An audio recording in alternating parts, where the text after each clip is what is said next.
The phone rang 3 times before Sergeant David Thompson could reach it. His hands were shaking as he held the handset, his eyes fixed on the laptop screen, displaying the email he had just received. Stationed in Ramstein, Germany for 8 months, David never imagined that his biggest battle would be fought on American soil, specifically in his own home in Arlington Heights, Illinois. "Mr. Thompson?" The voice on the other end of the line was firm and professional. "This is Captain Lauren Martinez from the Office of Military Legal Assistance. I received your message about the forced sale of your property." David took a deep breath, trying to contain the anger boiling in his chest. "Captain, my house was sold for $17,500. The market value is more than double that. And what's worse, I didn't even know it was for sale." Lauren paused significantly before replying. "That's a direct violation of the Service Members' Civil Relief Act. Philip Richardson, as president of the HOA, had no legal authority to facilitate this sale during his deployment." The story had begun 3 weeks earlier when David received a casual email from his neighbor Robert Wilson, asking about the new residents of his home. Confused, David began an investigation that revealed a web of manipulation and possible fraud involving Philip Richardson, president of the Arlington Heights Estates HOA, and realtor Michelle Parker. Documentation shows that Michelle Parker listed the property as an urgent sale due to default. Lauren continued flipping through documents. "But your HOA payments were up to date, correct?" "Absolutely up to date," David confirmed, opening a folder on his computer. "I have all the receipts here. I set up automatic payments before I left." David's case was not isolated. Over the past few weeks, Lauren had uncovered a disturbing pattern of HOAs in different states, targeting properties of deployed military personnel. The tactics were always similar: false claims of default, followed by rushed sales for well below market value.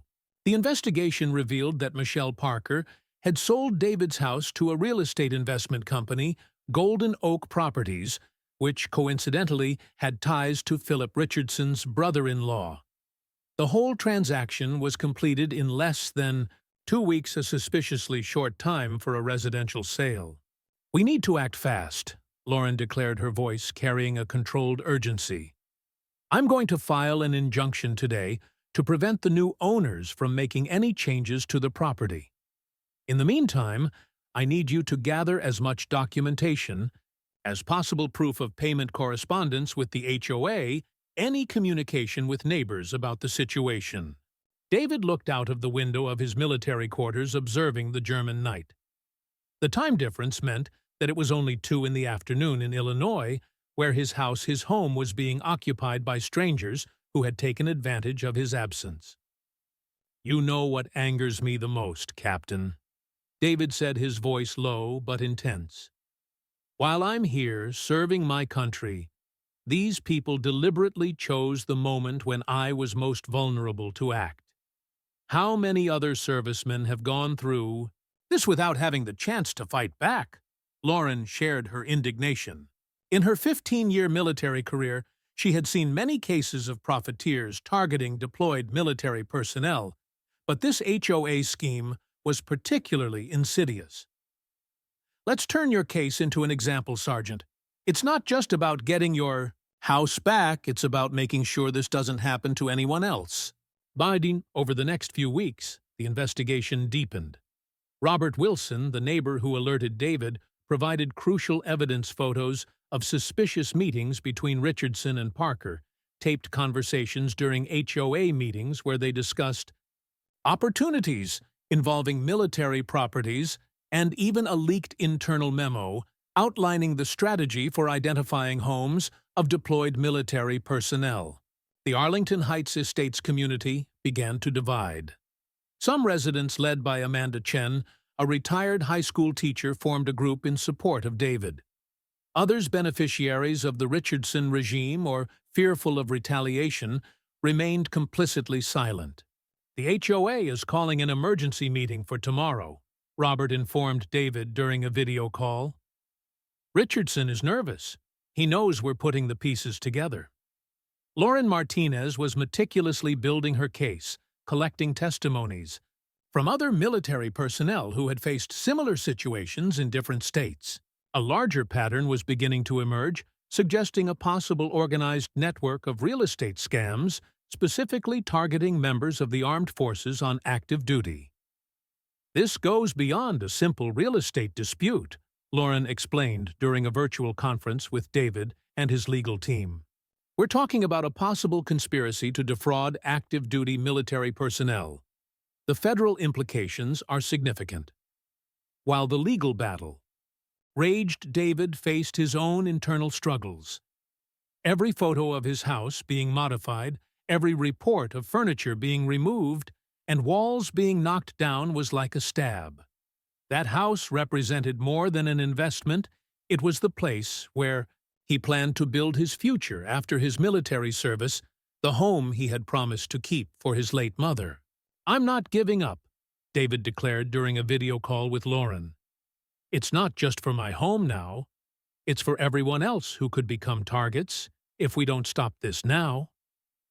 The battle was just beginning, but David Thompson, with the support of Lauren Martinez and a growing community of allies, was prepared to fight. The war he hadn't expected to fight on American soil promised to be as intense as any military mission. A fight not just for property, but for justice and the right to have a home to return to. Lauren Martinez hadn't expected to find such a voluminous pile of documents when she arrived at her office that morning. 3 boxes full of property records similar to the Thompson case occupied her desk, all involving deployed military personnel and suspicious sales facilitated by HOAs in different states. "I found 5 more cases in Virginia Beach," announced Greg Donovan, his legal assistant, entering the room with yet another folder. Same pattern: deployed military false claims of default flash sales. Lauren studied the new material, noticing the disturbing similarities to David Thompson's case. In each situation, an HOA had manipulated documents to force sales during the homeowner's posting period. The buyers invariably were real estate investment companies with shady connections. "We need more," Lauren muttered, organizing the documents on her desk. "Philip Richardson and Michelle Parker are just the tip of the iceberg." That afternoon, a virtual meeting with David Thompson revealed disturbing new details. Robert Wilson, the vigilante neighbor, had gained access to internal HOA emails through a disgruntled employee. The messages revealed a communication network between various homeowners associations sharing information about military personnel about to be deployed. "They have a list," David explained, his pixelated image on the computer screen shaking with the unstable connection. "A list of potential targets, Lauren.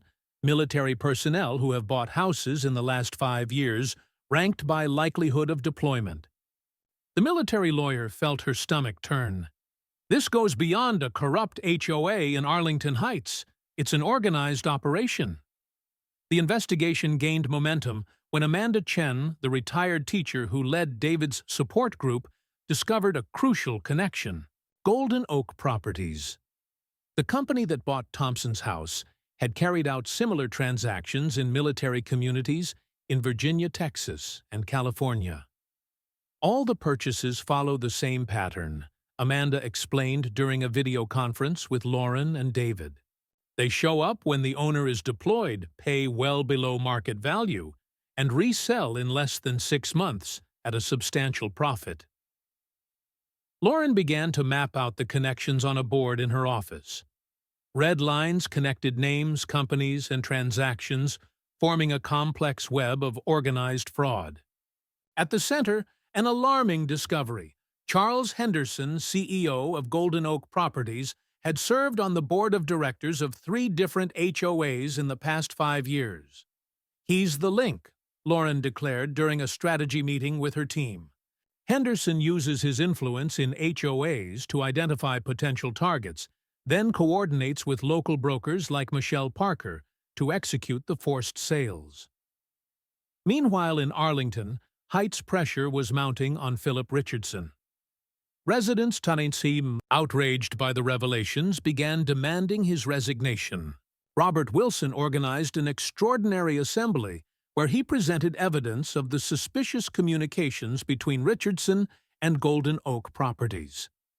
We cannot allow our community to be used as a tool to defraud those who serve our country, Amanda Chen declared during the assembly, her voice charged with indignation. Every home stolen is a betrayal of our military's sacrifice.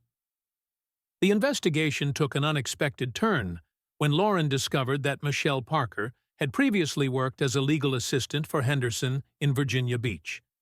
Records showed that she had strategically moved to Illinois shortly before the first suspicious sales began in Arlington Heights.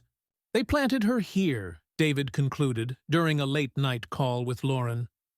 They chose our community specifically because of its proximity to the military base. Lauren spent the next few weeks building a federal case. The evidence pointed to large-scale violations of the Service Members Civil Relief Act, as well as possible conspiracy and mail fraud. Each new document revealed more connections, more victims, and more accomplices. We need someone on the inside, Lauren reflected, studying the files late into the night.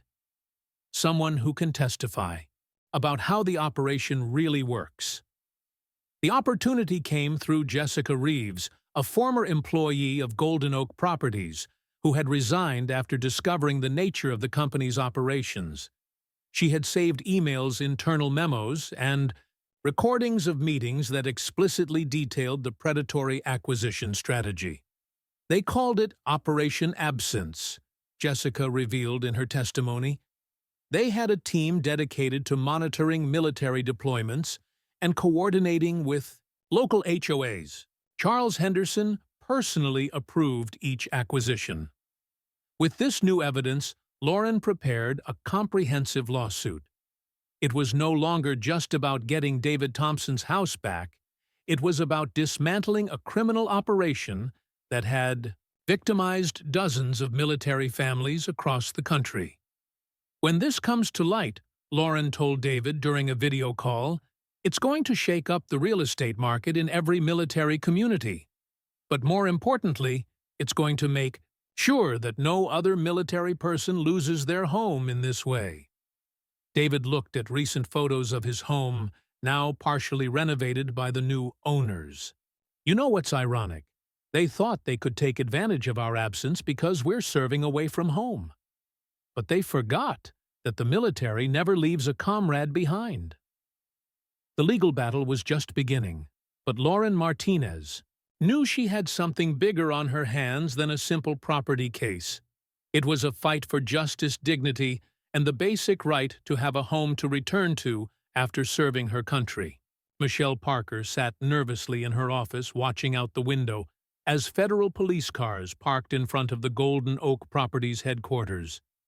Her hands were shaking as she dialed Charles Henderson's number. "They're here," he whispered, into the phone. "The FBI just arrived." The silence on the other end of the line was deafening. Finally, Henderson answered in a controlled voice. "Stay calm, follow protocol, delete everything." But it was too late. Lauren Martinez had already obtained search and seizure warrants for all the offices of Golden Oak Properties in 3 different states. The coordinated operation was underway simultaneously in Illinois, Virginia, and Texas. In Lauren's office, the investigative team worked tirelessly organizing evidence. Jessica Reeves had provided crucial information about a parallel accounting system maintained by Golden Oak Properties, documenting extraordinary profits made through forced sales. "We found something interesting," Greg Donovan announced, holding up a newly discovered folder. Richardson is not only president of the HOA, he's a minority shareholder in 3 Golden Oak subsidiaries. Lauren studied the documents with increasing attention. That explains why he was so willing to facilitate the sales. Each fraudulent transaction put money directly into his pocket. In Arlington Heights, the community was in an uproar. Amanda Chen organized an emergency meeting at the community center where more than 200 residents gathered to discuss the recent revelations. Robert Wilson presented photographic evidence of secret meetings between Richardson and Golden Oak executives in out-of-town restaurants. They thought they could operate in the shadows indefinitely, Amanda declared to the boisterous crowd. But they forgot that this community has a conscience. During a video call with David, Lauren shared her latest findings. Their operation was more sophisticated than we imagined. They had informants on military bases, people who leaked information about future deployments. David shook his head in disgust. Traitors within our own ranks. That explains how they were able to act so quickly. The investigation revealed that Michelle Parker was not the only strategically planted broker. Golden Oak had positioned agents in several military communities, all following the same operating manual: identify military properties, fabricate HOA violations, and force sales during deployments. The scheme generated more than $50 million in profits over the last 3 years, Lauren explained during a meeting with federal prosecutors. Each home purchased for a fraction of the value was quickly remodeled and resold for astronomical profits. Philip Richardson, feeling the siege closing in, tried one last desperate move.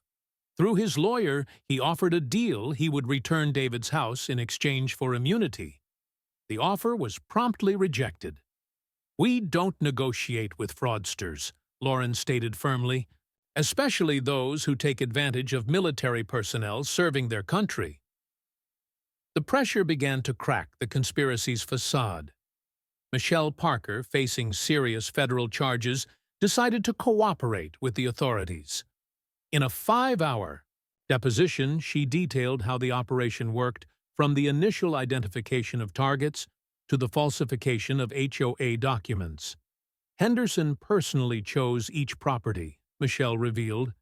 He had an algorithm that calculated the profit potential based on the location and the estimated time the owner would be deployed. Meanwhile, in Germany, David continued his military routine, now carrying the additional weight of battle at home. His evenings were filled with video calls, with Lauren reviewing legal documents and strategies. "Do you know what impresses me the most?" David commented during one of these calls. "How they turned something that was supposed to protect homeowners, the HOA, into a tool of predation." Lauren nodded. "It's an abuse of trust on many levels. But the tide is turning, David. More victims are coming forward every day." The investigation gained even more momentum when a whistleblower within Golden Oak Properties anonymously sent thousands of internal emails to the FBI. The messages revealed explicit discussions about how to manipulate HOA rules to force sales, including direct instructions from Henderson to maximize opportunities during military deployments. "This isn't just real estate fraud," Lauren explained during a press conference. "It's a systematic exploitation of military personnel who risk their lives for their country. It's a betrayal of public trust and a violation of HOA's fiduciary duty." See, in Arlington Heights, the community has begun a healing process. A new HOA board was elected, with Amanda Chen taking over as interim president.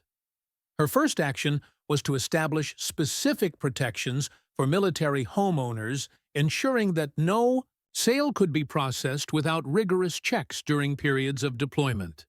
"This community has been complicit for too long," Amanda declared during her inauguration. "Now it's our responsibility to make sure that never happens again." The investigation continued to expand, revealing ramifications of the conspiracy in other states and involving more HOAs. Lauren knew she was only scratching the surface of a much bigger problem, but each new discovery strengthened her resolve. "This goes beyond getting your house back, David," she said during one of their late-night video calls. "We're exposing an entire system of predation that fed on the vulnerability of deployed military personnel." and we're going to dismantle it piece by piece. The FBI office in Chicago was buzzing with activity that morning when the first indictments were issued. Charles Henderson was woken up at 6 a.m. by federal agents at his Lake Forest mansion while, simultaneously, teams knocked on the doors of Philip Richardson and Michelle Parker. "Looks like our house of cards has finally collapsed," Henderson muttered as he was escorted out of his residence, his handcuffs reflecting the dawn light. Lauren Martinez watched the live broadcast of the arrests from her office, with David Thompson following via video call from Germany. The weeks of meticulous investigation were finally bearing fruit, but they both knew that this was only the beginning of an even bigger battle.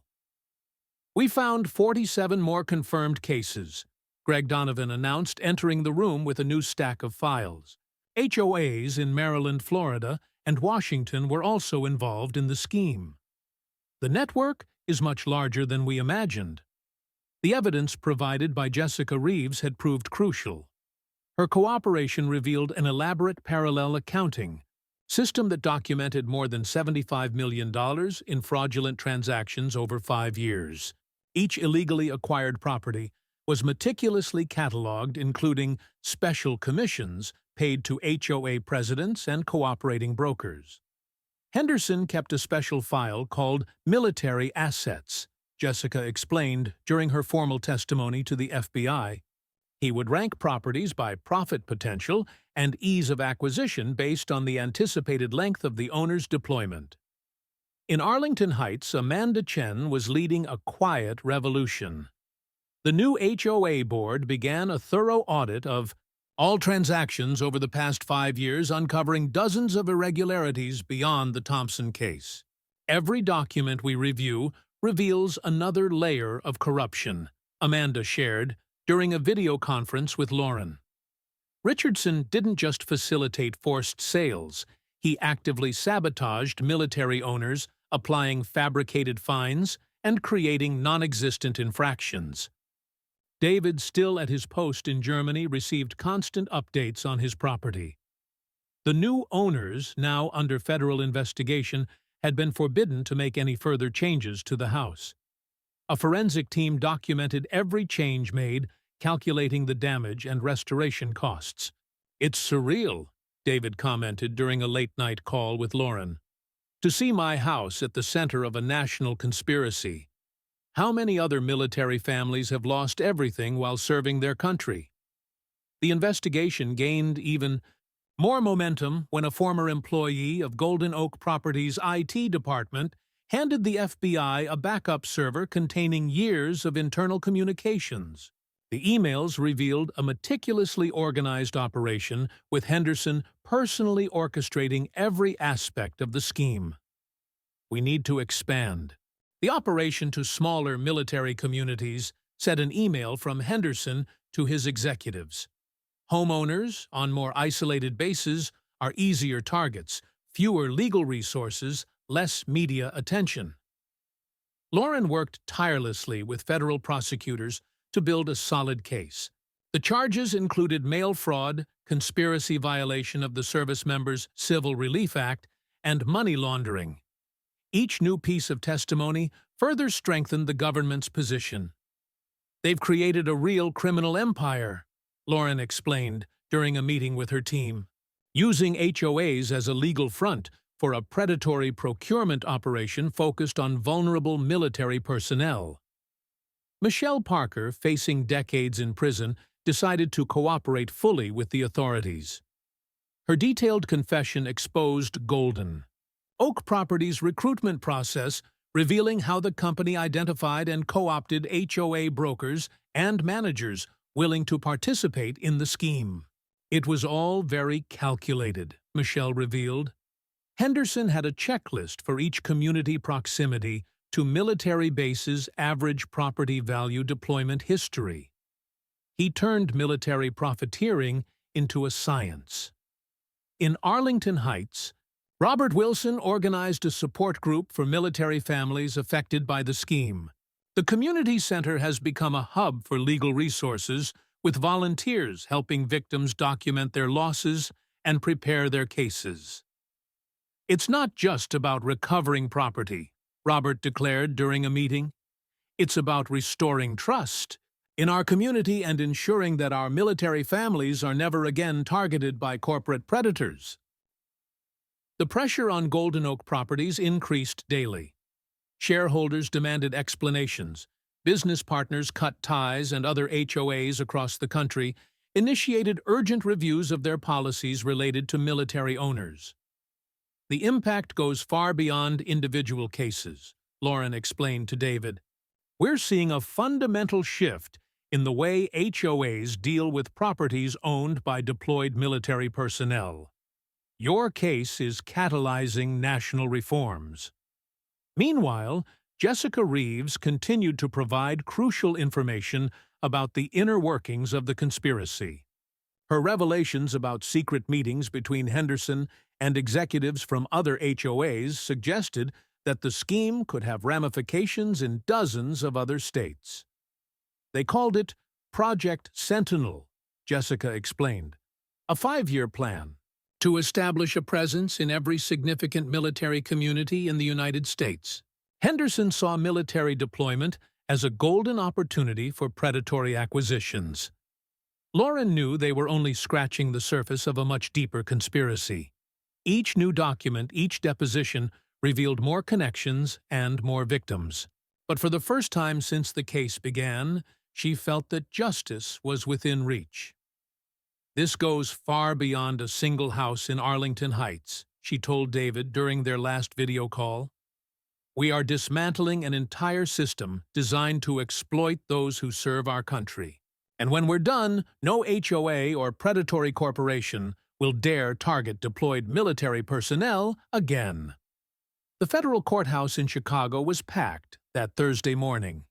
Charles Henderson, wearing a well-cut gray suit that couldn't hide his defeated posture, sat next to his lawyers as the jury entered the room.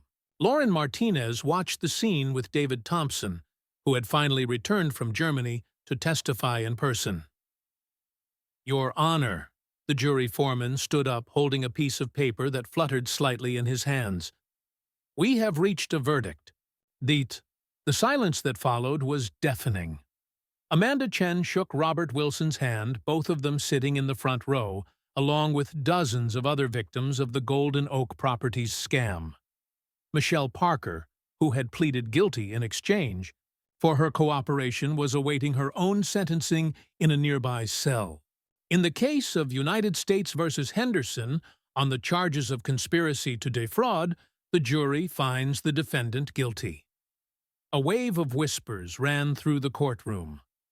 Lauren felt David stiffen beside her as the judge continued reading the multiple convictions, mail fraud violation of the Service Members Civil Relief Act, money laundering, and conspiracy to defraud military property owners. "Sentencing will take place in 30 days, the judge announced, banging his gavel. "The defendant will remain in custody."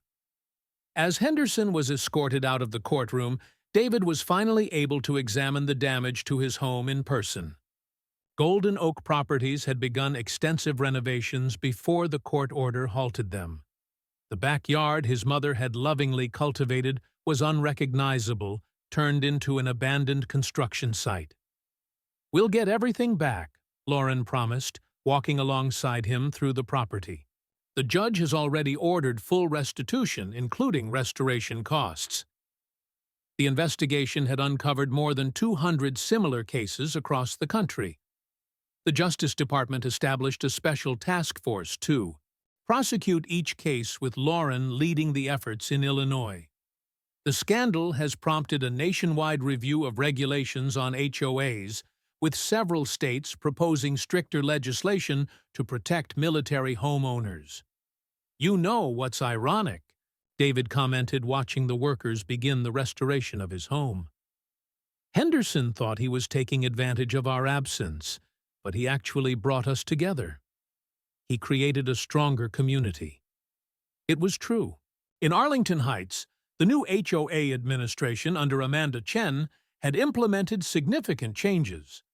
A special military assistance committee was established ensuring that no homeowner on active duty would ever be vulnerable again. Robert Wilson coordinated a network of vigilant neighbors ready to protect properties from deployed military personnel. The real victory isn't just legal, Lauren reflected during a meeting with her team.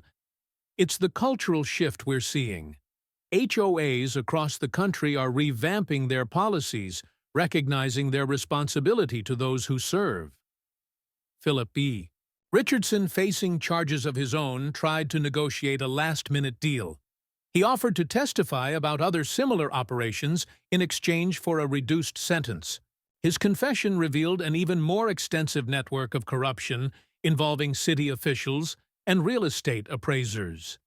Each layer we remove reveals more rot, Greg Donovan commented, organizing the new testimonies. But it also brings us closer to a complete cleanup.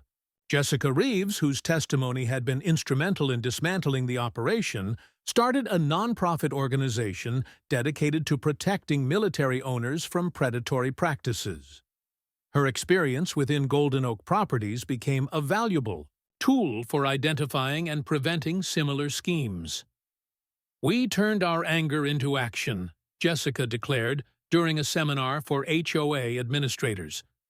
"Now we can protect those who protect us." David's house, finally restored after months of work, has become a symbol of resistance and recovery. His mother's garden was recreated exactly as it was, each plant chosen with care to honor her memory. The community gathered for a welcome barbecue, celebrating not only her return, but the victory of justice over greed. "This place will always be more than a property," David said during the celebration. "It's a testament to the strength of the community and the importance of fighting for what's right." Lauren, watching the festivities from the refurbished deck, reflected on the journey of the last few months. The Thompson case had become a national turning point, forcing a complete reevaluation of how communities treat their military members. "Sometimes the greatest victories start with a single person willing to fight," she commented to Amanda Chen, who was now leading national workshops on reforming HOAs. The impact of the case continued to spread. Law schools began including the Thompson case in their curricula as a study of corporate abuse and property rights. Lawmakers in Washington began hearings on federal regulation of HOAs, with David and Lauren testifying before Congress. "Every story we hear reminds us why this fight is important," Lauren stated during her testimony. "It's not just about homes, it's about honoring the commitment to those who serve our country." As the sun set over Arlington Heights that celebratory evening, David walked through the restored rooms of his home, touching the walls he had almost lost. On the living room table, among family photos and military memorabilia, was a framed front page of the Chicago Tribune announcing Henderson's conviction. "Mom would be proud," he whispered to himself, looking out at the garden through the window. "Not just that we got the house back, but that we used our fight to protect others." The legal battle was over, but his legacy would live on. In military bases and communities across the country, military families slept more peacefully, knowing that their absence would no longer be seen as an opportunity for corporate predators. Lauren Martinez, storing the last of the case files in her office, smiled when she saw a new stack of thank-you letters from military families. The Thompson case had started as a dispute over a house, but had ended up transforming the legal and social landscape of American military communities. Sometimes, she thought, justice isn't just about punishing wrong, but about creating a world where right becomes the new normal.